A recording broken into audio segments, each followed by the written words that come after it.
मुल्ला नसीरुद्दीन के पास एक गधा था। क्या था? गधा था। बड़ी मोहब्बत करते थे गधे को। हमारे ज़माने में गधा ऐसा होगा तो उनके ज़माने में सवारियों में से एक सवारी बहुत कांग रहते भी उसे लेकर जाते, कभी बैठ कर जाते, कभी उतर कर पकड़ लेकर जाते, उसके खाने पीने का पूरा इंतज़ाम करते। मुल्ला नसीरुद्दीन का जो घर था ना, उस घर में गधे का एक हिस्सा था पार्किंग, और मुल्ला नसीरुद्दीन का घर ग्राउंड और फर्स्ट फ्लोर था। तो वहाँ फर्स्ट फ्लोर में एक कैबिन थी, क्या बोलते उसे, बालकोनी। बालकोनी बालकोनी में बैठते तो ठंडी ठंडी हवा मिलती मुल्ला नसीरुद्दीन को, और सामने का खूबसूरत मंजर नज़र आता। बड़ा मज़ा मिलता नसीरुद्दीन को, मुल्ला नसीरुद्दीन को।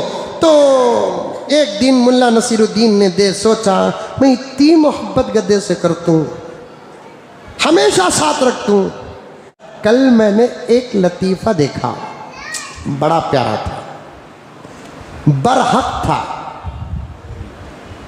और जिनके लिए उन्होंने वो लतीफ़ा बयान किया, वो लतीफ़ा लिखकर ऐसे लोगों को फ्रेम बना कर देना। क्या लतीफ़ा? अकबर बादशाह मालूम? अरे अकबर बादशाह मालूम, शिवाजी नगर में ही नहीं। कौन भी अब अकबर नहीं है, लेकिन सब भी अपने आप को अकबर समझ रहा है। कौन भी अब शिवाजी नहीं है, लेकिन सब अपने आप को शिवाजी समझ रहा है। कौन भी अब टीपू सुल्तान नहीं है, सब भी अपने आप को टीपू सुल्तान समझ रहे हैं। एक ज़माना था उन लोगों का। अकबर आमाल में क्या थे, अकीदे में क्या थे, अखलाक में क्या थे, अपनी जगह पर, इंसाफ में तो उनकी मिसाल अब भी जिंदा है। अकबर के दौर में, अकबर के दरबार में दो बड़े ज़बरदस्त अक्लमंद थे। कितने थे? नौजवाना, स्कूल के बच्चे बैठे हैं, कितने थे? दो थे।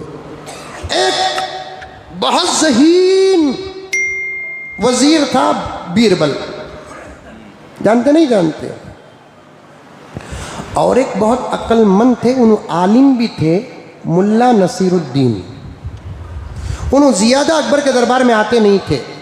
जो मसला बीरबल से हल न होता था, बादशाह मुल्ला नसीरुद्दीन से हल करते थे, क्योंकि मुल्ला नसीरुद्दीन के पास दो चीज़ें थीं, एक कुरान और हदीस भी था, दूसरा बाहर का इल्म भी था। मुल्ला नसीरुद्दीन बड़े ज़बरदस्त ज़हीन और अक्लमंद। उनके पास एक गधा था।